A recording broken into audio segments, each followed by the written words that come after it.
송영길, 조국, 이경 문제. 네네. 요거는 이제 정리해 보면 지금 송영길 구하기에 총출동독에 제압했는데 제일 먼저 송영길이 구명운동을 지금 하고 있는데 아예 비대위를 조직했어요.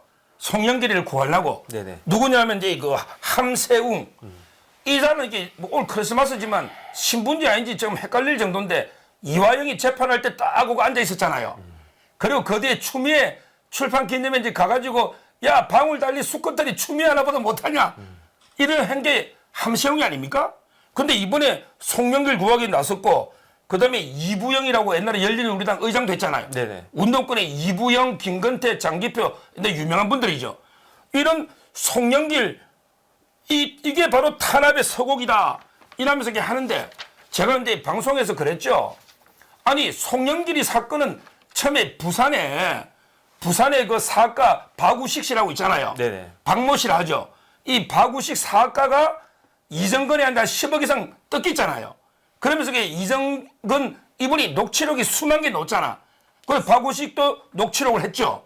그러면서 이게 윤관석이부터 퍼져나가면서 송영길까지 간 거 아닙니까? 네네. 이게 전혀 검찰의 독재나 기획수사가 아닌데 송영길이 부인까지 나서서 막 울면서 이게 전두환 때도 가족 면회 시켜줬다는데 아니 문재인 때도 가족 면회 안 시켜준 게 많은데 얼마 전에 윤관석도 가족 면회 금지했잖아요. 네네. 근데 말도 안 되는데 이 송영길 구하기는 어떻게 봅니까? 구한다고 구해칩니까?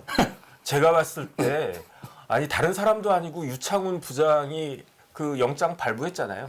범죄 소명 다 됐고요. 그 다음에 이제 송영길이 증거 인멸 행위를 물적 증거와 인적 증거과 관련해 가지고 인멸 행위를 할 우려가 아주 심각하다. 그래가지고 영장 발부를 했어요. 그러니까 아니, 다른 그 재판부가 다른 영장 전담 재판부가 그런 식의 이야기를 했다라고 하면 제가 그나마 모르겠는데 다른 사람도 아니고 이재명 대표도 풀어준 그 유창훈 부장이 영장을 발부했는데 뭘 더 기대할 것인가.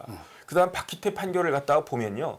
이러한 행위는 돈봉투 행위는 대의제 민주주의와 정당제 민주주의의 근간을 훼손하는 것이다 이랬어요. 그다음에 뭐라고 이야기했냐면 여당 대표 지위에 있는 사람이 죄의식도 없이 법을 무시하고 돈으로 우리나라가 어떤 나라인데 아직까지도 돈으로 선거의 투명성과 공정성을 침해하느냐. 이건 굉장히 중대한 범죄다. 이렇게 이야기했다고요. 단순히 당내 행사가 아닌 거예요. 여당의 제1당의 집권 여당의 대표를 뽑는 선거 아니겠습니까? 거기에다가 뭐 접견 해가지고 제가 황당한 게 우리나라에서 접견권이 보장된 사람은 누구냐면 변호인이에요. 가족도 타인이에요. 그 제가 형사소송법 찾아봤더니 구속된 피고인은 타인과 접견할 수 있는데 어떤 범위 내에서 법률이 정한 범위 내에서 그 다음에 어떻게 되어 있냐면 그 피의자가 도망치거나 범죄의 증거를 인멸할 염려가 있을 때에는 그 구속된 피고인과 타인 간의 접견을 금지할 수 있다 이렇게 되어 있다. 아니 아무리 부인이라고 하더라도 점 하나만 찍으면 남이 되는 거예요. 아니 그런데 무슨 그 다음에 형집행법도 찾아봤거든요. 그러니 보면은 수용자는 그 타인과 다른 사람과 접견할 수 있는데 그것도 다 법의 범위 내에서다. 그렇기 때문에 뭐 가족이고 뭐 그게 중요한 게 아니고 그런데 송영길은 어떤 사람입니까? 유창훈 부장이 뭐라고 그랬습니까? 증거인멸할 염려가 굉장히 그 많은 사람이다. 그런데 누구하고 증거인멸하겠습니까? 가족이든 뭐든 이렇게 눈이 시뻘개져가지고 어떻게 하면 나 증거인멸을 해가지고 죄를 갖다가 벗을까? 그러니까 뭐 깡통폰 내고 그러니까 다 하도 이렇게 그 삭제하고 뭐 그랬던 사람 아니었겠습니까? 그런데 더 중요한 건 뭐냐면요. 송영길 전 대표는 가족하고 아무런 그 부담 없이 지금 만날 수 있어요. 왜냐하면 변호사가 누굽니까? 송영천 변호사잖아요. 송영천 변호사 누굽니까? 고등부장까지 하고 지금 대법원장하고 연수원 동기 고등부장까지 쭉 같이 가셨던 분인데 그런데 그렇게 법에 대해서 이제 쌈박한 송영천 그 부장판사가 전 고등부장판사가 변호인을 맡고 있는데 그 사람이 누구냐? 형님이잖아요. 예. 그러면은 형님이 꼭 그 부인이 꼭 부인이 가서 아유 여보 뭐 내가 뭐 도와줄 거 있어 뭐 내가 뭐 할 거 있어 이런 이야기를 꼭 부인한테만 해야 됩니까? 과연 그 송영길 전 대표는 그 부인도 못 믿습니까? 그래가지고 제가 뭐라고 이야기했냐면 다른 방송 나가가지고 아니 송영천이 가족인데 무슨 가족 간의 그 면회가 뭐 이렇게 접견이 뭐 금지가 되냐 그게 그 주장은 말이 되냐 그랬더니 그 민주당 쪽에서 나온 그 패널이 아니 그 형님은 가족이 아니잖아 이렇게 이야기하더라고요. 우리나라 민법에 가족의 범위에 대해서 779조에 가족은 배우자, 직계 혈족, 아버지나 아들이나 또 하나가 뭐냐면 형제 자매예요. 그러니까 송영길 대표가 뭐 가족이 접견을 못한다 이거는 법 자체로도 현실적으로도 말이 되지 않는다라는 생각이고 그 이야기는 아무리 좋게 해석을 해도 아니 그 형님은 가족이 아니다. 민법에 분명히 형제 자매가 가족이라고 규정돼 있지만 아니 다른 데는 모르겠고 우리 집안에서는 형님은 가족이 아니다. 그런데 가족도 아닌 형님을 왜 자신의 변호사로 선임을 갖다 했습니까? 그러니까 말이 안 되는 앞뒤가 모순된 그런 이야기만 계속하고 있으니까. 그런데 송영길 대표는 이 사건 관련해서는 처음부터 지금까지 계속 말도 안 되는 말과 행동을 계속하고 있다. 언제까지 이렇게 참 본인을 스스로 희화화시키고 우습게 만들지 더 지켜보는 것도 이제 괴롭다는 생각까지 듭니다. 제가 근데 정리해 보면 변호사하고 접견하는 거는 이제 헌법의 기본권이니까 제한 못하지만 네네. 가족들이나 일반인들은 이제 법의 범위 내에서 법률을 얼마든지 제한할 수 있다. 이 말씀 드리고 네네. 옛날에 이화영의 부인요. 이화영의 부인이 얼마나 증거인멸했습니까? 법정에 와 난리치면서 아니 당신 정신 차려 불면 안 돼. 이재명이 보호해줘야 돼. 이러면서 증거인멸 그것도 안 맞잖아요. 지금 송영길이가 생각이 많을 겁니다. 지금은 수사를 거부하고 있지만 이제 계속 거부하면 뭐 강제로 구인해서 조사할지 그래도 끝까지 안 넘으면 뭐 사람 끌고 오기 쉽지는 않은데 그냥 기소하면 되기는 되는데 송영길이도 이게 저는 재판까지 간다. 네네. 그러면 이게 자백하고 반성하면서 우리 돈봉투 누구한테 줬습니다. 이렇게 자백하는 거 하고 나 끝까지 돈봉투 뿌린 적 없습니다. 이거 검찰의 기획수사입니다. 이러면 이게 형량이 확 올라갈 거 아닙니까? 네네. 그래서 송영길이가 교도소에서 자백할까 말까 고민하는데 부인이 와가지고 아니 당신 그 불면 안 돼. 당신이 천년만년 살던 우리 그 이재명이나 민주당 지켜야지 이러면 안 되잖아요. 저는 뭐 부인 얼마든지 제한할 수 있고요. 근데 여기서 송영길이가 지금 이렇게 끝까지 부인하고 있잖아요. 과연 저는 끝까지 비밀을 지킬까요? 자기는 이제 완전히 징역 형량이 뭐 5년 많이 놓으면 5년 이상 많이 놓으면 부르면 이게 형량이 좀 줄잖아요. 네네. 지금 배신감도 왜 이재명이가 점점점 하면서 송영에 대해서 한마디도 안 하고 있거든요. 그 다음에 국회의원들 돈봉투 받은 20명도 숨만 죽이고 공천에 불이익도 안 주고 아무런 게 없잖아요. 저는 나중에 가면 송영길도 혹시 입을 열지 않을까요? 저는 지금 민주당이 생각을 잘못하고 있어요. 왜 잘못하고 있느냐? 송영길이 급한 게 아니라 윤관석이 급한 거였어요. 송영길이 구속된 게 영장실질 심사가 있었던 게 12월 18일이었단 말이에요. 그런데 사람들이 저부터도 송영길에 관심을 쭉 갖고 있었는데 그날 뭐가 있었냐면 윤관석 마지막 재판이 있었어요. 그런데 형사재판 가면 마지막 재판에 검찰은 구형하고 피고인은 최후 진술하고 변호인은 최후 변론하지 않습니까? 최후 진술할 때 윤관석이 뭐라고 그랬냐면 다 자백을 갖다가 하고 우리 민주당은 당내 이런 선거에 있어서는 돈 봉투를 돌리는 관행이 있습니다라고 했어요. 그러면 그 관행이 있었다라고 하면 이게 송영길에서 끝날 이야기인가? 왜냐하면 윤관석이 뭐까지 했습니까? 사무총장 했잖아요. 당내 살림을 다 이렇게 그 쥐락펴락했던 사람인데 민주당에서는 이렇게 당내 경선 같은 때 있어서는 돈봉투 돌리는 관행이 있었다라고 하면 송영길 외에 다른 경쟁자들한테도 돈봉투가 있었던 것이 아니냐 이 의심을 갖다가 할 수밖에 없으니까 송영길보다도 지금 당장 윤관석부터 이제 입단속을 갖다가 시켰어야 되는 것이 아닌가 그 생각이 들고요. 그 다음에 송영길 대표는 진짜 억장이 무너질 거예요. 왜냐하면 지금까지 국회의원 할 수 있었는데 그 국회의원을 물려준 사람이 누굽니까? 그 다음에 송영길 대표가 1963년생이에요. 그러니까 올해 60살이에요. 만으로 60살이에요. 그러면 징역 5년 받으면은 여생이 이렇게 날아가는 거고 징역 10년 받으면 나오면 70살이에요. 그거를 어떻게 그걸 갖다 할 수 있을 것인가? 그 다음에 다 부인하고 있는데 다 시인하고 있는데 본인만 부인하면 뭐 판사가 바보입니까? 이런 식으로 그 보면은 결국은 아직까지는 이제 버틸 때까지 버텨보자 이런 생각일 것 같긴 한데 얼마나 버틸 수 있을까 거기에 대해서는 사실은 좀 그 지켜봐야 될 것이 아닌가 싶습니다. 간단하게 그 이경이라고 있잖아. 네네. 이경이라고 이제 방송 패널로 방송도 많이 하는데 이 이자는 이제 그 원래는 고향은 정읍인데 지금 대전에 유성에서 지금 이상민 의원 있잖아요. 오선 의원 거기하고 이제 붙고 있거든요. 근데 자기가 보복운전 그 차에 계속 끼어들어서 급정가고 끼어들어 급정가고 했잖아요. 네네. 이게 명백한데 그래서 벌금 500이 나왔는데 지금 자기는 대리기사를 불렀고 자고 있었다는 거예요. 근데 말이 안 되는 게 자는데 어떻게 급정가한데 잠이 옵니까? 그 다음에 대리를 부르려면 자기가 부르든지 누가 불러줘도 핸드폰에 흔적이 있을 거 아니에요. 네네. 뭐 대리를 이심전심으로 텔레파시로 부를 수는 없잖아요. 네네. 근데 아무 증거가 없어요. 무엇보다 술을 얼마나 처먹으면 이게 어떻게 그 급정가한데 안 깰 수가 있냐 말이에요. 술 문제 안 문제도 진술이 오락가락해. 네. 이거는 제가 보기에 진짜 좌파동에도 파렴치한 부인하고 있는데 지금 개딸들이 나서가지고 이경이 억울하다 구해주는 난리인데 이거는 어떻게 봐야 됩니까? 대리 문제? 아니 이경 구하기 쉬워요. 예. 그 대리 운전자만 그 찾으면 되잖아요. 예. 왜냐하면 팩트가 그러한 그 폭력적인 보복 운전이 있었다라고 하는 건 팩트예요. 예. 그거는 이경 대변인도 이경 부대변인도 부인할 수가 없어요. 예. 뭐 블랙박스 같은 게 다 있으니까. 그러면 차가 요즘 뭐 자율주행이라고 해가지고 그 자기 마음대로 움직입니까?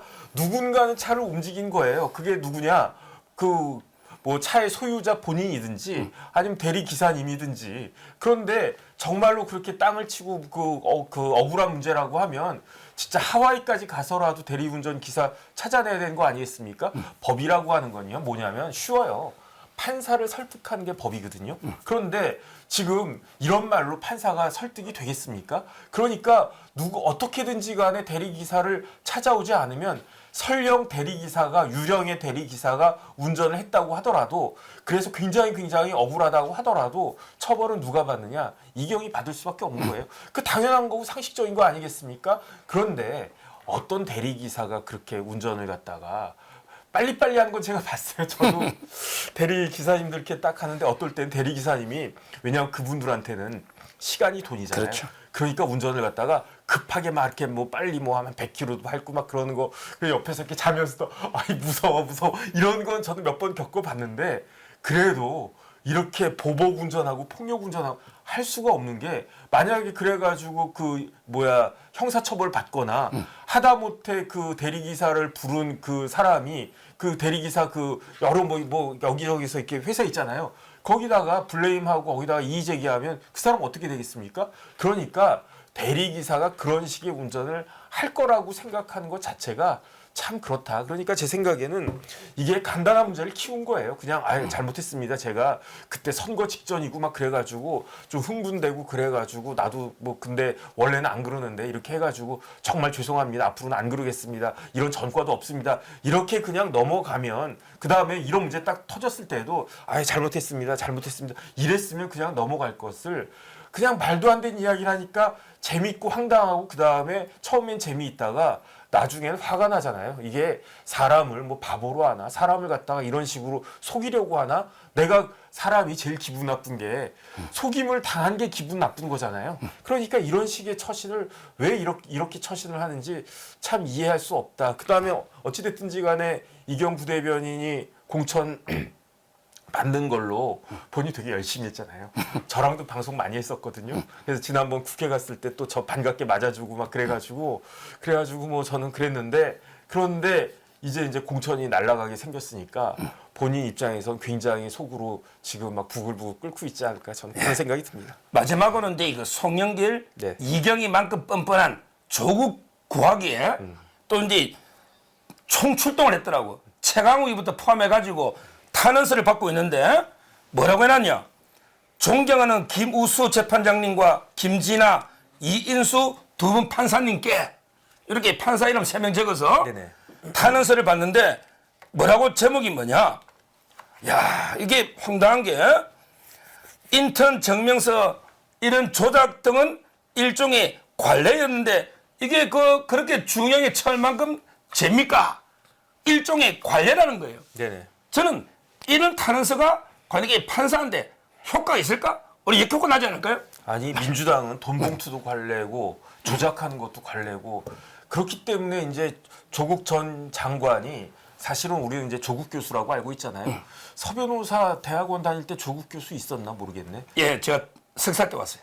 저는 이제 박사 과정 있을 때 조국 교수님 스승의 날 이럴 때는 막 꽃 같은 게 막 장난 아니었잖아요. 그거 아직도 기억이 나는데 그런데 이제는 조국 전 장관도 아니고 조국 전 교수도 아니고 뭐가 됐습니까? 작가가 됐잖아요. 본인은 이제 스스로 작가래. 근데 저는 그 말 듣고 너무 웃겼어. 아니 본인이 작가라고 하면 조작가란 이야기잖아요. 조작가. 조작하는 조작가. 그러니까 뭐 이것도 조작가. 이것도 좋습니다. 조작하고 저것도 조작하고 아니 그런데 어떻게 조작가. 본인을 스스로 조작가라고 생각을 하는지 본인만 작가입니까? 부인도 작가인데 그 딸도 작가잖아요. 그럼 부인은 뭐 정작가라고 그러면 됐고 조민도 조작가네. 참 이게 말이 되는가 그런 생각이 들고요. 그 다음에 김무수 부장한테 기대하는 것 자체가 너무 어리석은 거예요. 왜냐하면 지금 그 조국 전 장관의 항소심 재판은 제가 쭉 팔로우업을 갖다가 했었는데 이게 언제부터 시작됐냐? 2월 달부터 시작됐어요. 그 항소심 접수가 올 2월 17일에 접수됐거든요. 그런데 2월에 접수됐는데 5개월 동안 공판 준비기라고 제대로 공판도 안 하고 있다가 7월부터 한 달에 한 번씩 재판을 했어요. 7, 8, 9, 10, 11, 12 이렇게 6번을 갖다 딱 했는데 저는 처음에 뭐 이걸 한 달에 한 번밖에 안 하나? 이것도 그냥 질질 끌겠네라고 저는 생각을 갖다가 했었는데 그렇기 때문에 조국 전 장관이 내년 총선까지는 판결이 안 나올 거고 그리고 난 다음에 이제 총선 때 내가 어떻게든 물구나무를 서서라도 내가 이제 들어가면 항소심에서 뭐 실형이 나와도 그것도 또 이제 그 또 불구속으로 법정 구속 안 하고 그렇게 하겠지라고 저는 기대를 했던 것 같은데 그런데 난데없는 날벼락이 쳐졌잖아요. 언제? 11월 20일에. 11월 20일에 김무수 부장이 뭐라고 그랬냐면 김무수 부장이 연수원 20이기니까 예. 재판 무지무지하게 많이 한 사람이에요. 저 8호학번인가 아마 그럴 텐데 그러니까 이 정도 재판했으면 내가 다 알겠다. 그러면서 재판을 12월 18일에 끝내겠다고 그랬어요. 그래서 변론 종결은 12월 18일에 끝내고 판결 선고는 2월 8일에 한다고 그랬어요. 그러니까 그때 깜짝 놀래가지고 2월 8일에 판결 선고 나오면 그건 무슨 이야기냐? 법정 구속하겠다는 이야기랑 전 똑같다고 생각을 하거든요. 그러면 법정 구속되면 그러면 2월 총선이 4월인데 2달 전에 법정 구속되면 조송신당이라고 하는 건 말이 안 돼. 있을 수가 없는 거였단 말이에요. 그러니까 그때 조국 전 장관이 손들고 재판장님 증인 한 명 더 부르겠습니다. 누구 부른다고 그랬습니까? 조지 워싱턴 대학에는 미국 교수를 갖다 부른다고 그랬잖아요. 그러니까 그 김무수 부장이 뭐라고 이야기했냐면 부르든 말든 좋은데 만약에 그 재판을 더 이상 끌지 않겠다. 그래가지고 그 조지 워싱턴의 교수가 온다라고 하면 내가 재판 한 번은 더 열어주겠는데 그렇지 않으면 또 뭐 이번에 안 왔으니까 한 길만 더 주십시오. 이번에 안 왔으니까 한 길만 더 주십시오. 이렇게 내가 안 하겠다라고 하니까 조국 전 장관 측에서 뭘 했냐면은 그 사람한테 뭘 받았냐면 사실 확인서를 받았단 말이에요. 근데 그 사실 확인서 내용이 저는 사실은 법조인으로서 그다음에 이제 서울대 법대 졸업한 사람으로서 굉장히 부끄러워요. 그 사실 확인서 내용이 어떠냐면 그 아들 조원인가 아들한테 풀라고 했던 그 시험 문제는 그냥 미국의 평범한 대학생들이 쉽게 풀 수 있는 문제였다는 거예요. 근데 그거를 어떻게 했습니까? 다른 대학도 아닌 서울대 법대 교수하고 서울대 영문과 나온 그 엄마 교수하고 둘이서 아들하고 머리 싸매가지고 풀었다는 거 아니에요? 그러면 우리나라 서울대 법대 위상이 어떻게 됩니까? 만약에 그런 사실 확인서를 받았어도 저 같으면 진짜 창피해서라도 내지 못했을 텐데 그걸 떡하니 냈단 말이에요. 그리고 난 다음에 어떻게 됐느냐? 2월 8일에 판결 선고가 나는 걸로 이제 꽝하고 이제 확정이 된 거예요. 그러니까 이제 와서 한다라고 하는 게 사람들한테 뭐 이런 건 관행입니다. 뭐 이런 조작까지 조작할 수 있습니다. 관행입니다. 이런 탄원서를 갖다가 받는다고 할 텐데 받는다고 하는 것인데 서 변호사가 판 사람 이거 염두에 두겠습니까? 오히려 이제 분위기 나겠죠. 이거는 만약에 이런 식으로 이런 식의 탄원서를 갖다가 해서 판결에 영향을 갖다가 받는다라고 하면 그건 말이 안 되고요. 김우수 부장 입장에서는 사람을 뭘로 아나. 아무리 조국 교수가 내 서울대 법대 선배고 그렇지만 이거는 진짜 부끄럽다 이런 생각이 들 것 같고요. 그다음에 조국 전 장관이 재판부를 로펌 4군데하고 개인 변호사 2군데 해가지고 지금 6군데를 쓰고 있어요. 그래가지고 결국은 이렇게 이제 변호사 비용 대느라고 뭐 책도 쓰고 작가도 하고 별 일을 갖다가 다 하는데 제 생각에 이제 무망하다. 사람이 바랄 걸 바라고 기댈 걸 기대야지 이런 식으로까지 그 하는 것은 말이 안 된다. 저는 그런 생각이 듭니다.